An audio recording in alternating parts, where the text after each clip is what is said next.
Bien, je suis ici au cœur de l'Europe en train de méditer sur le destin de mon pays, le Gabon. Et je vais m'arrêter un instant dans cette chapelle extraordinaire pour prier. Prier pour le peuple gabonais, prier également pour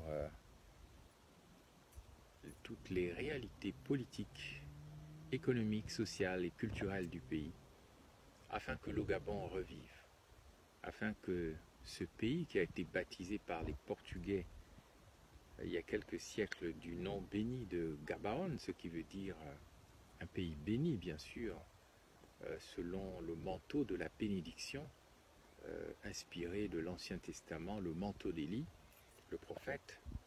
Eh bien, je veux redire ici toute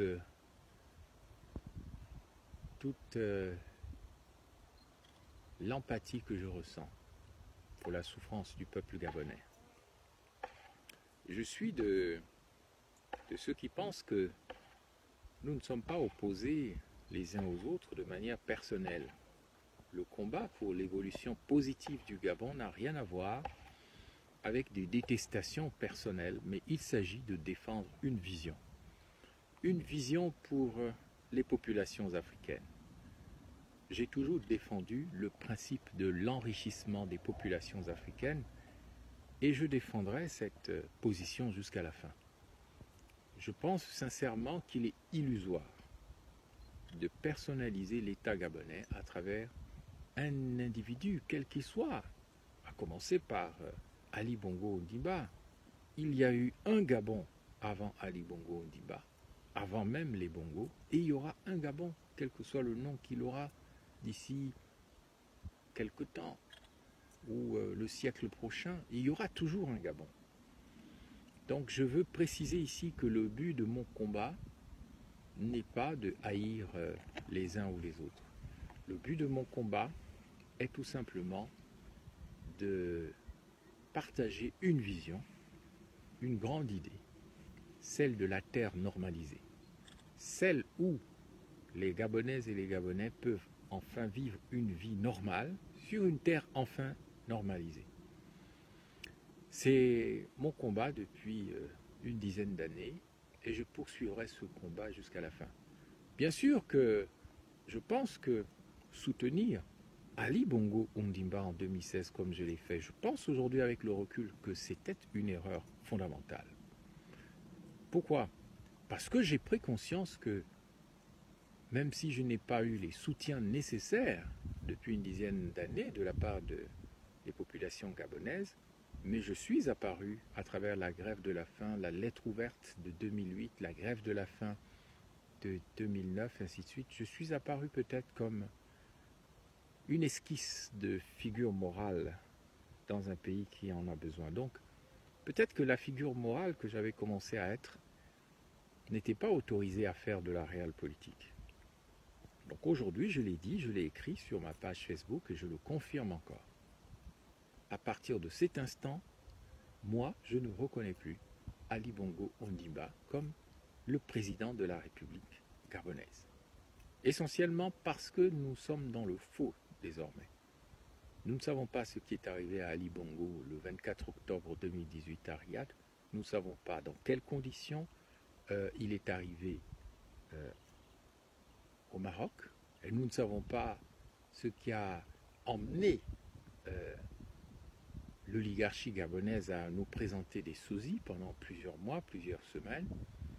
Et tout ce qui se passe aujourd'hui autour de l'autorité de l'État est enveloppé de flou. Ça, il faut le dire, enveloppé de flou. Nous savons qu'il n'y a pas de normalité à la tête de l'exécutif gabonais. Et il est donc normal que nous nous y opposions. Alors, ce combat pour la normalisation de l'exécutif gabonais est un combat qui consiste tout simplement à faire demain du Gabon un hub pour toute l'Afrique centrale. C'est un pays très riche, un pays qui n'a pas beaucoup de population et qui a donc un potentiel énorme, quelle que soit la destruction à laquelle se livre l'oligarchie gabonaise des richesses du pays. On a entendu encore parler des, comment dire cela, de tous tous les pillages de la forêt qui ont lieu en ce moment, tous les contrats léonins autour du pétrole, l'entrée de Gabon Oil Company dans des sociétés pétrolières, cette logique de mafia, de clan qui tourne autour des mêmes pour quelque part paralyser l'économie gabonaise, une économie qui n'est pas suffisamment libérale ni assez sociale ne peut pas fonctionner. Donc, je dis ici et maintenant, là où je suis, avant de rentrer chez moi au Gabon, parce que je vais rentrer au Gabon, lorsque je rentrerai, eh bien on verra ce qu'on verra.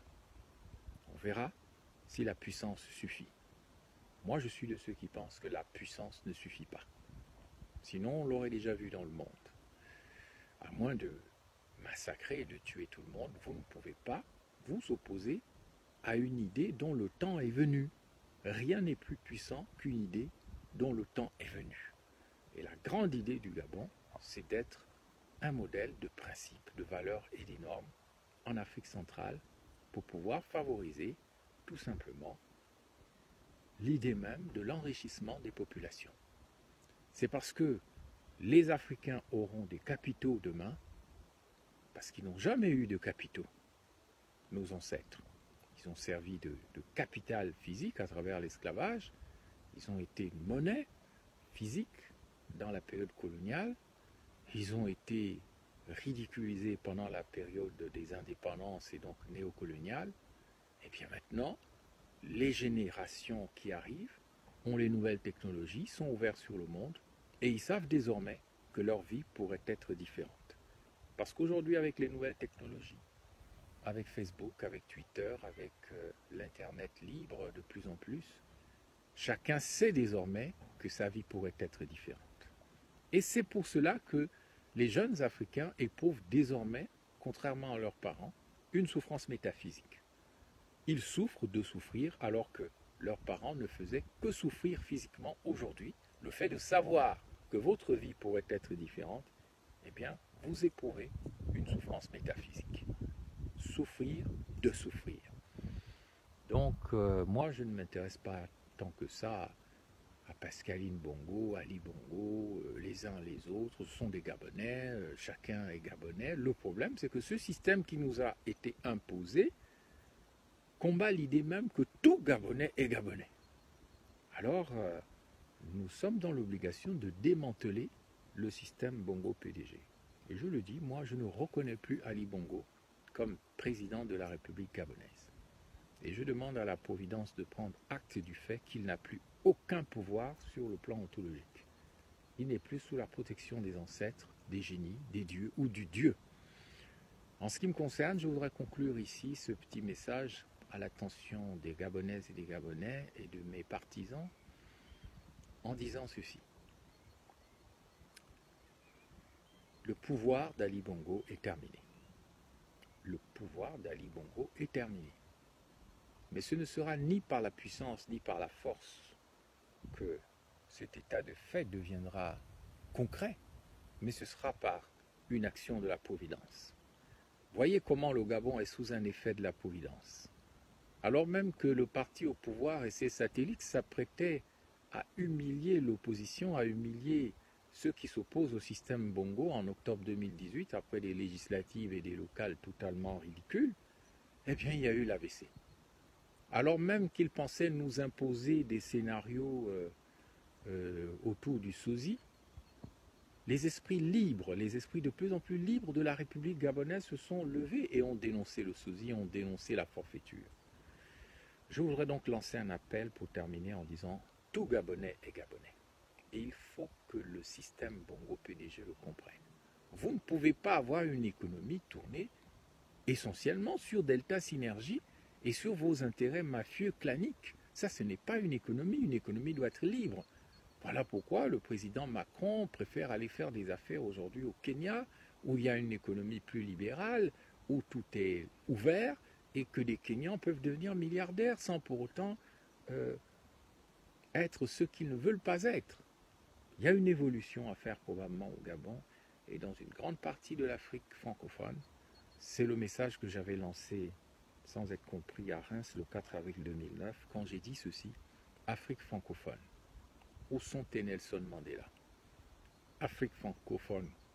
Où sont tes Wangai Maathai? Où sont tes Jerry Rawlings? Où sont tes figures morales capables d'émerveiller le monde?